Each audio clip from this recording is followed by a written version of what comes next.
අපේ ආරාධිත ගෞරවනීය මහාචාර්ය විජිතධර්ම ස්වාමීන් වහන්සේ ප්‍රමුඛ ගෞරවනීය මහා සංඝරත්නයේ අවසරයි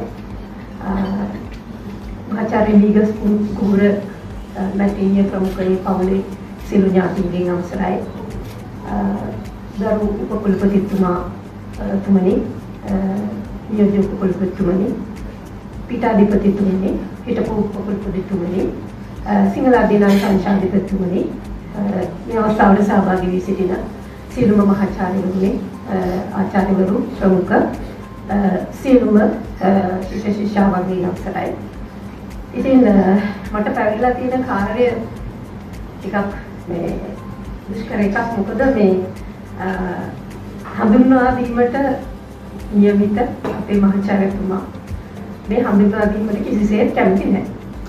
ඉතින් වගේ අකමැත්ත තිබියදී මම මේ කාර්ය කරනවා ඒකල යුතු නිසා සහ කිරීමට හේතු කාරණා තියෙන නිසා පෙරදෙණි විශ්වවිද්‍යාලයේ හිටපු උපකුලපති මුඛාශ්‍රිත රෝග පිළිබඳ જ્યેષ્ඨ මහාචාර්ය උපුල් බණ්ඩාර දිසානායක පිළිබඳ හඳුන්වා දීම සිදු කිරීම තමයි මූලික වශයෙන් මට පැවරිලා තියෙන රාජකාරිය. ज्येष्ठ මහාචාර්ය උපුල් දිසානායකයන් 1973 දී කැකිරාව මධ්‍ය මහා විද්‍යාලයේ සිය ප්‍රාථමික අධ්‍යාපනය පසුව මාතලේ විද්‍යාලයේ ද්විතීක අධ්‍යාපනය පූර්ණ කර 1982 දී පෙරදෙණිය විශ්වවිද්‍යාලයේ දන්ත වෛද්‍ය පීඨයට ඇතුළත් කර 1992 දී සිය පළමු උපාධිය සම්පූර්ණ කරගන්නවා.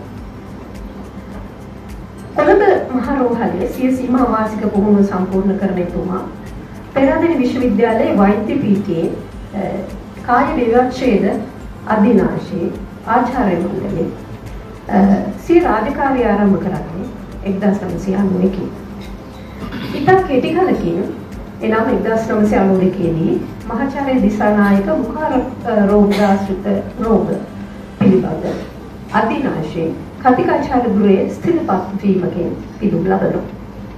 1997 වර්ෂයේ වන විට සිය දර්ශනික උපාධිය පෙරදෙණි විශ්වවිද්‍යාලයේම සම්පූර්ණ කරන එතුමා එම අවසරයේදීම ලන්ඩනයේ කිංස් කොලෙජ් දර්ශන සූරි උපාධියට ප්‍රවේශ වන්නට සමත් වෙනවා. එම වසරේදීම ජ්‍යෙෂ්ඨ කතිකාචාර්ය ධුරයට 2002 වර්ෂයේදී පළමු ශ්‍රේණියේ ජ්‍යෙෂ්ඨ කතිකාචාර්ය ධුරයට 2007 වර්ෂයේදී මහාචාර්ය ධුරයට උසස් වීම ලබන මෙතුමා 2017 වසරේ සිට ජ්‍යෙෂ්ඨ මහාචාර්ය තනතුරෙහි සේවය කරගෙන සිටිනවා. 2021 දී මහාචාර්ය දිසානායක එක්සත් රාජධානියේ Royal College of Physicians and Surgeons ආයතනය මගින් පිරිනමන ගෞරවනීය ශිෂ්‍යත්වයකින්ද පිදුම් ලබන්නේ පෙරදෙණි විශ්වවිද්‍යාලයටද කීර්තියක් සහ ගෞරවයක් අත්පත් කර දෙමින්. එතෙන් පටන් එතුමා පෙරදෙණි විශ්වවිද්‍යාලයේ ප්‍රධාන ශිෂ්‍ය උපදේශක, ජ්‍යෙෂ්ඨ ශිෂ්‍ය උපදේශක, ශාලාධිපති ආදී විවිධ තනතුරු වල ඵලදායී ලෙස කටයුතු කරමින් සිටින අතරතුර 2015 වර්ෂයේදී පෙරදෙණි විශ්වවිද්‍යාලයේ 21 වන උපකුලතුමා වශයෙන් පත්වීම ලබනවා. 2018 වර්ෂයේදී දෙවන වරට උපකුලපති ධුරයට තේරීපත් වන එතුමා පෙරදෙණි විශ්වවිද්‍යාලයේ මානව සහ භෞතික සම්පත් සංවර්ධනය වෙනුවෙන් විශාල කැපකිරීමක් කරමින් පෙරදෙණි විශ්වවිද්‍යාලයේ ලෝ ශ්‍රේණිගත කිරීම වල ඉහළම තලයකට ගෙනෙන්නට සිය දායකත්වය ලබා දෙනවා. මෙම කාල සීමාව ඇත්තටම එතුමා අප අධ්‍යයනාංශයේ විශාල වශයෙන් උපකුලපතිතුමා වශයෙන් භෞතික මානව සම්පත් සංවර්ධනය සඳහා නොමසුරුව අපට දායකත්වය ලබා දුන් බවත් අප මේ සිහිපත් කරන්නට කැමැතියි. විශ්වවිද්‍යාල සේවයෙන් පරිබාහිරව එතුමා ජාතික සහ ජාත්‍යන්තර මට්ටමේ තනතුරු රැසක්ද ඔබවා තිබෙනවා. ශ්‍රී ලංකා දන්ත වෛද්‍ය සභාවේ සභාපති, ආසියානු පැසිෆික් දන්ත වෛද්‍ය සභාවේ ශ්‍රී ලංකා නියෝජිත, විශ්වවිද්‍යාල ආචාර්ය සංගමේ උපසභාපති ඉන් කිහිපයක් පමණයි. මහාචාර්ය දිසානායක පර්යේෂණ ලිපි විශාල සංඛ්‍යාවක් ජාතික සහ ජාත්‍යන්තර සංග්‍රහවලට සපයා තිබෙනවා. එම පර්යේෂණ වෙනුවෙන් පිළින ජනපති උපහාර දෙවතාවකදී මෙතුමාට හිමිනවා. ජපාන් රජය මගින් 2023 වර්ෂයේදී The Order of Rising Sun Gold Race with Neck Ribbon නමින් සම්මානයට පාත්‍ර කරන්නේ මහාචාර්ය දිසානායක ජපාන් සහ ශ්‍රී ලංකා අධ්‍යයන සම්බන්ධතා ශක්තිමත් කිරීමට සිදු කළ සම්ප්‍රදාය අගයමි. ප්‍රථම සහ පශ්චාත් උපාධි සිසුන් වෙනුවෙන් සිය විෂය ක්ෂේත්‍රයට අදාළව සම්පාදිත විෂය නිර්දිෂ්ට කෘති ඔහු මෙම සම්ප්‍රදාන අතර සිදු කරනවා. සාමාන්‍ය පුරවැසියාගේ යහපත් සෞඛ්‍ය ප්‍රවර්ධනය අරමුණු කර සිංහල භාෂාවෙන් සම්පාදිත ලිපි ලේඛන සහ ග්‍රන්ථ විශාල ප්‍රමාණයක්ද මේ අතර පවතිනවා. මේ සියල්ලටම අමතරව එතුමා මේ මොහොතේදීත් විවිධ සමාජ සංවිධානවලට සම්බන්ධවද කටයුතු කරමින් සිටින බව මේ සභාවේ සියලු දෙනා දන්නා කාරණාවක්. ඉතින් ගරු හිටපු උපකුලපතිතුමනි, ගරු මහාචාර්ය උපුල් දිසානායක මැතිතුමනි, මේ අවස්ථාව ඔබතුමාට බොහොම ස්තුතියි.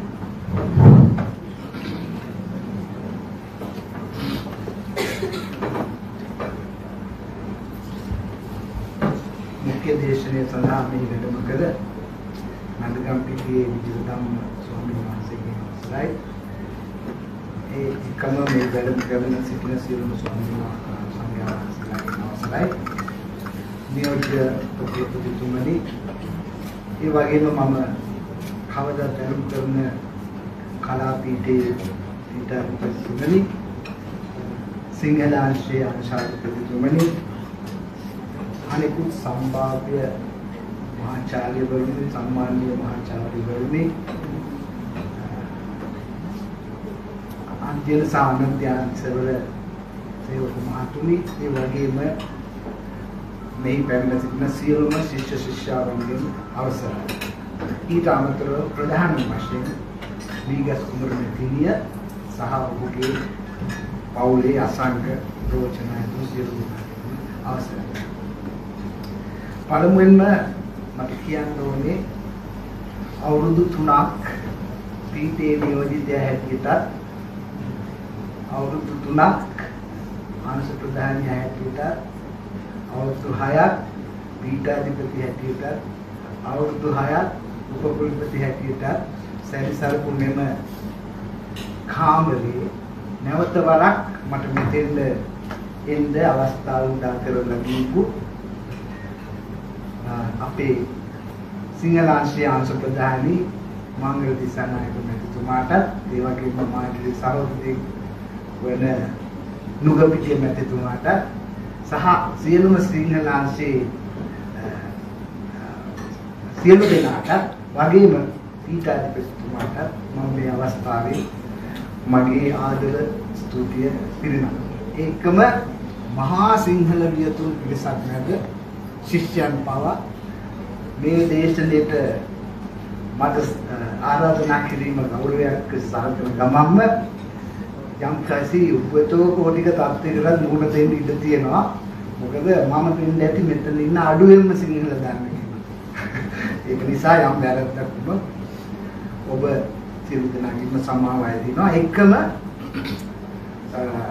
විෂයානුබද්ධ ඇගීම මම හිතන්නේ පරිපූර්ණව අපේ නායක ස්වාමීන් වහන්සේ විසින් කරයි.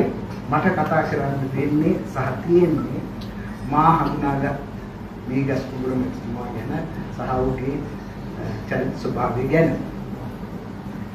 මේ අතරතුර මුලින් කිව්වා වගේ මේ ගස් කුඹුර මෙතුමා නුවරඑළිය දිස්ත්‍රික්කයේ මායිමේ සීතල ගමක ඔත්මලේ රාවණාග 1938 පෙබරවාරි 5 වෙනි දින තමා මේ ලෝකෙට එන්නේ. එතකොට මේ රාවණාගොඩ කියන ගම මේ බෞද්ධයන් අතර විශේෂයෙන්ම ශ්‍රී ලාංකිකයන් අතර ප්‍රචලිත නම්. හේතුව තමයි මලියදේව මහරහතන් වහන්සේගේ පාද ස්පර්ශය ලැබපු ප්‍රදේශයේ තමයි මේ රාවණාගොඩ ලංකා ඉතිහාසයේ එහෙම බෞද්ධ ඉතිහාසයේ සඳහන් වෙන්නේ. ඊළඟට අපි ගත්තොත් මේ මීගස් කුඹුර පුංචි බණ්ඩා මීගස් කුඹුර මැතිතුමාගේ ජීවිත කතාව ඒක හුඟක් සැප පහසු ජීවිත කතාවක් නෙවෙයි. මට සිල්තු ජීවිත කතාවක් නෙමෙයි. බොහොම දුෂ්කරතා මැද්දේ තමන්ගේ ගමන ගොඩනගාගත්ත මහා පඬිතුමෙක් හැටියටයි මම දකින්නේ. ඇත්තටම කියනවා නම් ඔහු දුක දිනා ජයගත් හපන් කියන විරුදාවලිය ඇතුලේ එන මහා විද්වතෙක්. ඔහුට ඉතා කුඩා කාලයේදීම ඔහුගේ පියාගේ සෙනෙහස අහිමි බොහොම චූටි කාලේ. ඒක නිසාම ඔහුගේ චූටි අවදිය හරි දඩබ්බර සරපවුෂ නිකන් සාන්දු ළමයි එක රාන්දු සරවල් ඇති කරගන්න වයසක් තමයි චූටිම කාලේ උට තිබුණා. ඔහු අධ්‍යාපනය ආරම්භ කරන්නේ විජයබාහු කන්දේ මල්ලියදේව මිශ්‍ර පාසලේ. මේ පාසලේ කාලෙදී එතුමාට උපකාර කරනවා සහයෝගය දක්වනවා දෙපළ. එක්කෙනෙක් තමයි රාවණාගොඩ ධර්මපාල ස්වාමීන් වහන්සේ. එතුමා ඒ ඥාතිත්වයක් තිබ්බා මීගස්මුර මෙතුමාට. ඒ ධර්මපාල ස්වාමීන් වහන්සේගෙන් තමයි මේ පාලි සංස්කෘත වගේ භාෂා පිළිබඳව මේ කුඩා කාලෙම මීගස්මුර මෙතුමාගේ ඇල්ම බැඳීම ඇති වෙන්නේ. කොච්චර දුරට මේ බැඳීම තිබ්බද කියනවා නම් කරුණු දන්න අය කියනවා සාමාන්‍ය අවුරුදු 7-6 විතර වෙනකොට සකස්කඩ ශබ්ද නගා කටපාඩමින් කියන්න පුළුවන් මට්ටමට එතුමාගේ මේ ඥානය දියුණු වෙලා තිබ්බා. ඇත්තටම මම මේ සකස්කඩ ගිහපුවම මම ඒක අරගෙන මේ අහලා බැලුවා මට නම් ඒක ආත්මයට වාඩම් කරගන්න පුළුවන් එකක් නෙමෙයි.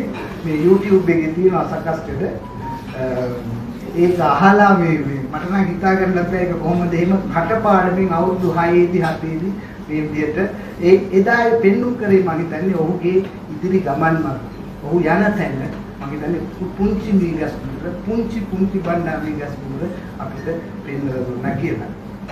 ඊළඟට මෙහෙම ඉගෙන ගන්න කාලේ ක්‍රමානුකූලව පහ ශ්‍රේණිය දක්වා මේ ස්වාමීන් වහන්සේගේ අනුදැනුම ඇතුළු ඉගෙන ගන්නවා උදව් ඇතු ඒකම තවත් චරිතයක් තිබ්බා.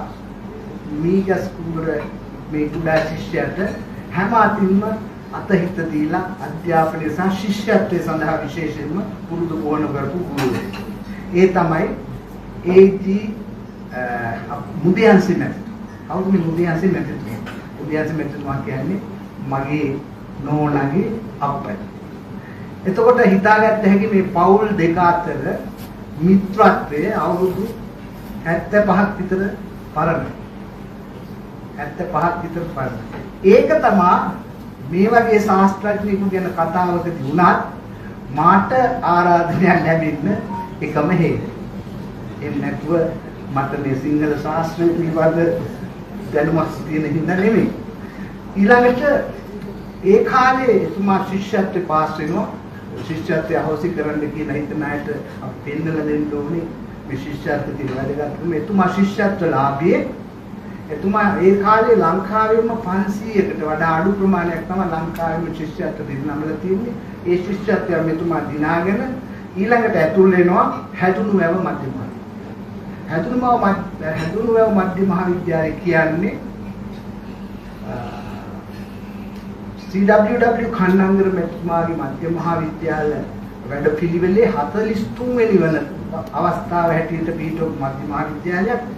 ඒ විද්‍යාලයට ඇතුල් වෙලා මෙතුමා උසස් පෙළ සාමාන්‍ය පෙළ දක්වා ඉහළට ගිහිල්ලා ඉතාමත් මෙහෙදී සාමාන්‍ය පෙළ සමත් වෙනවා. සාමාන්‍ය පෙළ සමත් වුණාට හැදුනුවැව මධ්‍ය මහාවිද්‍යාලයේ ඒ කාලේ ඇති පහසුකම් ගොඩක් තිබුණේ නැහැ උසස් පෙළ. උසස් පෙළ හැදෑරීම සඳහා. ඒක නිසාම මෙතුමා ඊළඟට ඇතුල් වෙනවා වලල මධ්‍ය මහාවිද්‍යාලය. වලල මධ්‍ය මහාවිද්‍යාලයෙන් තමයි මීගස්මුර මැතිතුමා උසස් පෙළ ඉතාමත් ඉහළ සාමාර්ථයකින් පාස් වෙලා පෙරදින විශ්වවිද්‍යාලයට මිනිස්තර අපේ මහාචාර්ය මංගලතුංග මැතිතුමා කිව්වා වගේ ඩිරෙක්ට් එන්ට්‍රි. ඒ කියන්නේ අර දෙආකාරයකින් ඇතුල් වෙන අවස්ථාවේදී තමන්ගේ කුසලතා පදනම මතම විශ්වවිද්‍යාලයට ඇතුල් වෙනවා මීගස් කුඹුර මැතිතුමා.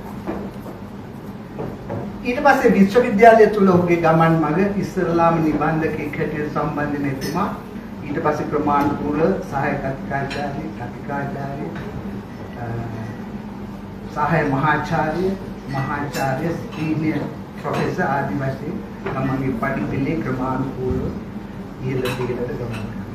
එතුමා විශේෂයෙන්ම මගේ උපකෘති කාලය තුල මගේ බලවත් ඉල්ලීමකට දෙවතාවක් අපේ පාලක සභාව නියෝජනය කළා. ඒ හැම වෙලාවකම මට පුදුමාකාර විදිහට එතුමාගේ සහයෝගය ලැබුණා මේ විශ්වවිද්‍යාලයේ අරගලයකින් තොරව කරදරයකින් තොරව දියුණුවේ මාවත වෙත හිමින් අරගෙන යන්න. එතකොට මට තව මරියරිච්ච දෙයක් තියෙනවා. එතුමා සහාය කතිකාචාර්යවරයෙක් එහෙම නැත්නම් නිබන්ධකෙක් කැටියට ඉන්න කාලෙම එතුමා ලංකාවේ පරිපාලන සේවයේ විභාගයට පෙනී ඉඳලා තියෙනවා.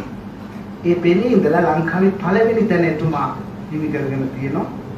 නමුත් ඔහු මේ ශාස්ත්‍රීය කටයුතු සඳහා තිබ්බ වඩා වැඩි ඇල්ම නිසා එතුමා විශ්වවිද්‍යාලය තෝරාගෙන මෙහි රැඳී හිටලා තියෙනවා. තව හේතුවක් කියනවා, ඒක ඇත්තද පුරුදුම නැහැ. දෙවනියට ඉඩ දෙන්න ඕනේ හින්දා එතුමා එතනින් ඔහුගේ පරිත්‍යාගශීලී බව හින්දා එතුමා එතනින් ඉවත් වුණා කියන කතාවක් තියෙනවා. ඒක ඇත්ත නැත්ද අද දැනගන්න කෙනෙක් නැහැ, අහගන්න කෙනෙක් නැහැ. ඒක තමයි ඔය තර්ක දෙකම තියෙනවා ඔහුගේ ජීවිතේ. එතනින් ගියාම මම මීගස් කුඹුර මැතිතුමා දැනගන්නේ 82 83 වගේ කාලේ. මොකද මම මේ කාලේ තමයි ධම්මිකායක සම්බන්ධතාවයක් ඇති. ධම්මිකායක අර විශ්වවිද්‍යාල භාෂාවෙන් කියනවා නම් හිටෙන්නේ. මේ ලෝකේ පුරා කුඹියෙකුටවත් කිසිම සතෙකුටවත් හිරිහැරයක් නැති මීගස් කුඹුර මැතිතුමාගෙන් මට නම් පොඩි හිරිහැරයක් තිබ්බා. මොකද හේතුව ධම්මිකා හිටියේ රාමනාදන් ශාලාවේ. එතුමාගේ ගෙදර තිබ්බේ ඒක ඉස්සරහා. කිසිම වෙලාවක අපිට හෝල් එකෙන් නම් පිටට එන්න විදිහක් නැහැ. හෝල් එකෙන් බැරි වෙලාවක් පිටට ආවනම් කොහේ හරි යන ගමන් අර කළු පාට 203 කාර් එකක් තිබ්බා කොහෙන් හරි මතුවෙනවා. ඉතින් අපි දෙන්නට බොහොම අමාරුවෙන් ජීවිතේ ගෙවන්න උනා. බොහොම සංයමයෙන් ජීවත් වෙන්න උනා විශ්වවිද්‍යාලයේ. හේතුව මීගස් කුඹුර මැතිතුමා හින්දා. මොකද ධම්මිකා බයයි අප්පච්චිට මොනවා හරි කියයි. ඒක නිසා මම අනික් අයට නුනට මට නම් පොඩි ඉරියරියක් වුණා. ඒක එසේ විතර. ඊළඟට ඒ සම්බන්ධතාවය අවුරුදු 70ක් සමග විතර ධම්මිකා මේ පවුලත් එක්ක සිංහලත් එක්ක සම්බන්ධතාවයේ ඒ ආකාරයකින් මාත් එක්ක ඊළඟට තහවුරු වුණා. මේ ඊට මෙහෙම ගිහිල්ලා අපි කොච්චර දුරට බැලුණා කිව්වොත් මගේ අපේ විවාහයට අසල් කරන්න අපි ආරාධනා කරේ මීගස් කුඹුර මැතිතුමාට. මීගස් කුඹුර මැතිතුමාගේ චරිතය අධ්‍යාපනය ගැන සහ ඔහුගේ චරිතය දිහා බලනකොට ඇත්තටම ඔහු සැබෑ දිසාපාමොක් කියන නමට ගැළපෙන ඇදුරුතුමෙක්. මේ කාලේ ජීවෙන්නේ නැති ආකාරයේ දිසාපාමොක් ඇදුරුවරයෙක් තමයි මීගස් කුඹුර කියන්නේ. ඔහු අමාරුවෙන් දුක් විඳලා මහත්යෙන් උපයාගත්ත දැනුම කිසිම බලලෝභීකින් තොරව සියලු දෙනා හැකි හැම දිනාටම බෙදා දෙන්න තරම් නිහතමානී වෙච්ච නිර්ලෝභී වෙච්ච චරිතයක් තමයි මීගස් කුඹුර කියන්නේ. එතන මම කියන්න ලේඛනාවලිය එතුමා වෙනුවෙන් එලි දක්වන වෙලාවේ ඔහුගේ කෘතීන් සියල්ල විකාශ කරලා මමමයි ඒ වෙලාවේ පොතේ හිටියේ. ඒ ලේඛනාවලිය මම පෙරලගෙන කියවගෙන යනකොට මම එක්කෙනෙක්ගේ රචනයක් දැක්කයි. ඒක මට හිතුණා හරි ගැලපෙනවා කියලා. මොකද ඒ තමයි මහාචාර්ය ලියනගේ අමරකී. එතුමාගේ එක තෝරාගන්න මම හේතුව එතුමා මම දන්න තරමින් මීගස් කුඹුර මහත්තයාගේ ශිෂ්‍යෙක් නොවේ. ශිෂ්‍යෙක් නම් හැම විටම අතිශයෝක්තිය කතා කරන්න පුළුවන්. නම් මම බලාපොරොත්තු වෙනවා එතුමා ශිෂ්‍යෙක් නොවන නිසා අතිශයෝක්තිය කතා නොකරන්නේ නැති කියලා. ඒක මෙහෙම කියලා තියෙනවා. එසේම මහාචාර්ය මීගස් කුඹුර ආයු කාලයේ අති විශාල පැය ගණන වෙනත් අයගේ පොතපතෙහි භාෂා සංස්කරණය වෙනුවෙන් ගත වූ බව මා අසා තිබේ. ඔහු අසා විතරයි තියෙන්නේ.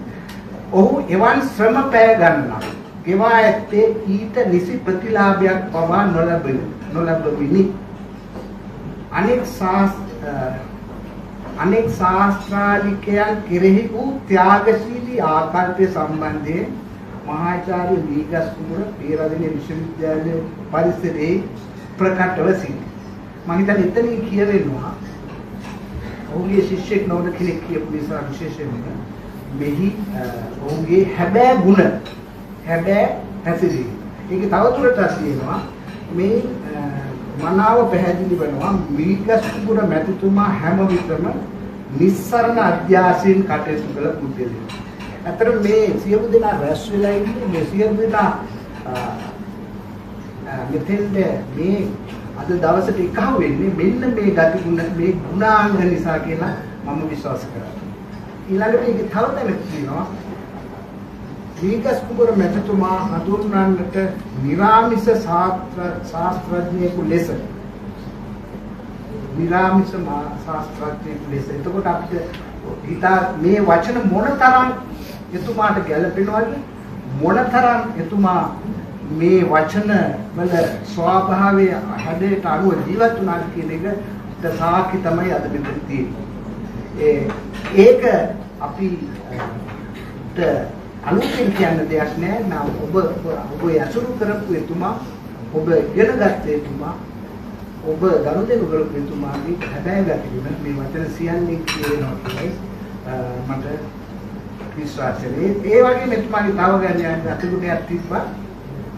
කිසි දිනක එතුමා සරස්වතියේ පිහිට පැතුවා මිස සරස්වතිය හරහා ලක්ෂ්මීගේ පිහිට පතන්න ගියේ නැහැ.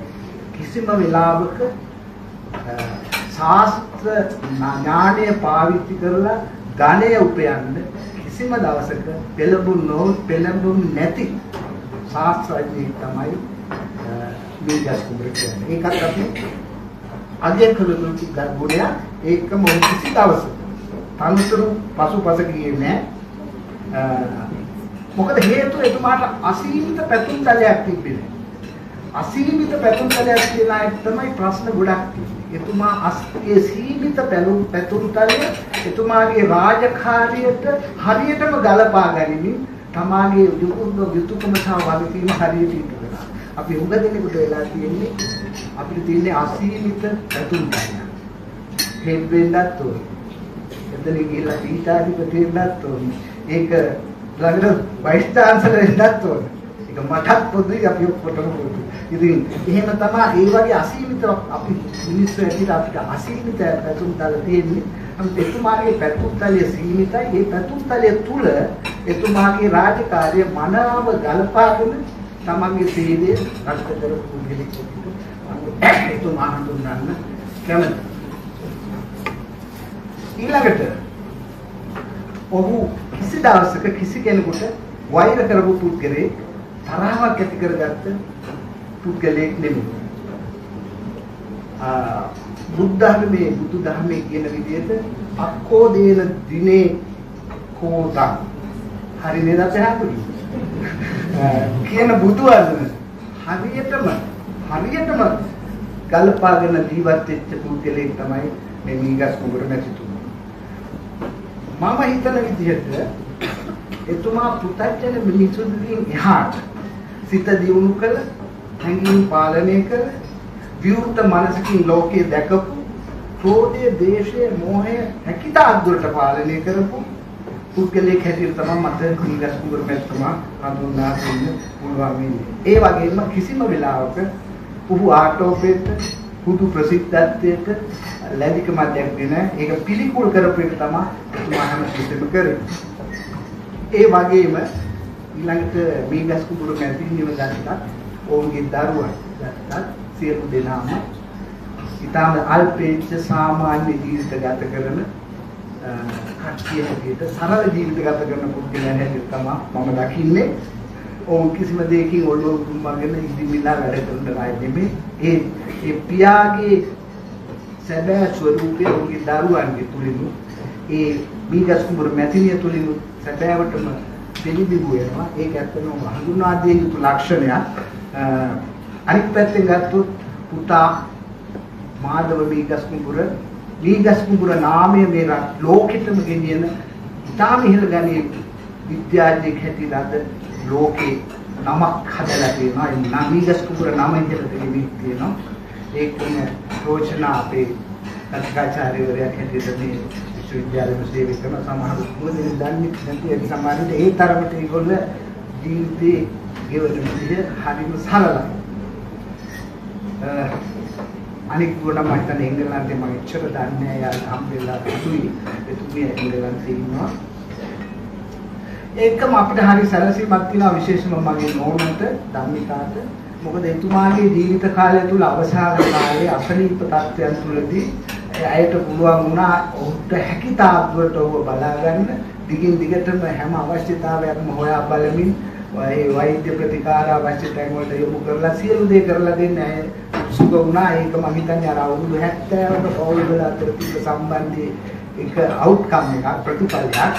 අන්න ඒ වගේම අදට ඒ මැතිරියත් සමග ඉතාම සමීපව කටයුතු කරමින් යම් දවවක් පදවවක් හැකියාවක් තියෙනවා නම් ඒ හැම වෙලාවකම අපි පෞල් ඕම්ගෙන් දෙන්නේ සිටිනවා. ඒ කියන්නේ අපි අන්‍යෝන්‍ය සහයෝගයෙන් අද දක්වා අපි ජීවත් වෙන්නේ කොහොම ළඟ එක ළඟ ඒවා නිවාස තියෙන්නේ සියල්ල නිසා අවසාන වශයෙන් ගොඩක් කතා කරන්න ඕනේ නැහැ කියලා මම හිතුවේ. මොකද සියලු දෙනාට ඔහුගේ ගුණ සහ ඔහුගේ චාරියාවන් පිළිබඳව හොඳ අවබෝධයක් ඇති දැනට අවසාන වශයෙන් මේ ගල්සුමන මැතිතුමාට හිමි කාර්යභාරය හැකි උපරිමයෙන් ඉෂ්ට කර සෝභා ධර්මයට අවනත වෙමින් 2020 ඔක්තෝබර් මාසයේ එතුමා සමුගන්නවා. කෙසේ වෙතත් මීගස්මුර මැතිතුමාගේ කාය රූපය අපි අතර තව අවුරුදු පරම්පරා දෙකක් තුනක් යනකම් අපේ මතකයේ හිඳීවි. නමුත් ඔහු විසින් ගොඩනගන ලද බුද්ධි සම්වාදය තව අවුරුදු 100,000 ගණනක් තර්කයට විතර්කයට භාජනය වෙමින් බුද්ධිමතුන්ගේ විතර්කයට භාජනය වෙමින් තර්කයට භාජනය වෙමින් වෙනස් වෙමින් අවුරුදු 100,000 ගණනක් පවතී කියලා මම විශ්වාස කරනවා. ඒකම අවසාන වශයෙන් මට කියන්න තියෙන්නේ මහාචාර්ය එදිරිවීර සරච්චන්ද්‍ර මැතිතුමා මීගස් කුඹුර මැතිතුමාගේ ගුරුවරේ යම් තැනක කියනවා මිනිස්සුන්ට මේ ලෝකෙ මිනිස්සුන්ට තියෙන්නේ යාම් සහ ඊම් පමණයි. ඒ කියන්නේ අපි එනවා ජීවත් වෙනවා එනවා මැරෙනවා එනවා යනවා ඉපදිනවා මැරෙනවා. මේ දෙක අතරතුර මිනිහෙකුට හිමි වෙනවා සුළු කාලයක්. ඒ කාලේනොත් ළමාවි අධ්‍යාපන කාලය අයින් කරපුවාම ඉතාම කුඩා නිමේෂයක් ඉතුරු වෙනවා. මේ නිමේෂය තුළ යම් කෙනෙකුට මේ ලෝකෙට මේ රටට දරු පරම්පරාවට ශිෂ්‍යයන්ට ශාස්ත්‍රීය ලෝකයට යමක් ඉතුරු කරලා යන්න පුළුවන් නම් ඒක තමයි වටින්නේ. එහෙම ඉතුරු කරලා යන අය බොහොම අඩුයි. ඒ 14 අතරින් මීගස් කුඹුර ඉතා ශ්‍රේෂ්ඨ චරිතයක් අපි සියලු දෙනාට ශාස්ත්‍රීය ලෝකයට ශිෂ්‍ය පරම්පරාවට යමක් ඉතුරු කරලා අපේ නිත්මගිය පුද්ගලයෙක් ඇති හඳුන්වා දෙමින් ඔහුට නැවත ඉපදීමට අවස්ථාවක් හම්බෙන්නේ නැහැ. මොකද ඔහු කරලා තියෙන ශාස්ත්‍රීය බෙදා දීම, ඔහුගේ බුද්ධිය, ඔහුගේ උගත්කම, අමාරුවෙන් උකහාගත් දැනුම තම ගෝලයා අතර බෙදා දීපු පිනම ඇති ඊළඟ ආත්මයක් නැතුව ඉක්මනින් නිවන් දකින්න කියන ප්‍රකාශ කරමින් ඒ ප්‍රාර්ථනාවත් සමගින් මම නිහඬ වෙනවා. බොහොම ස්තුතියි.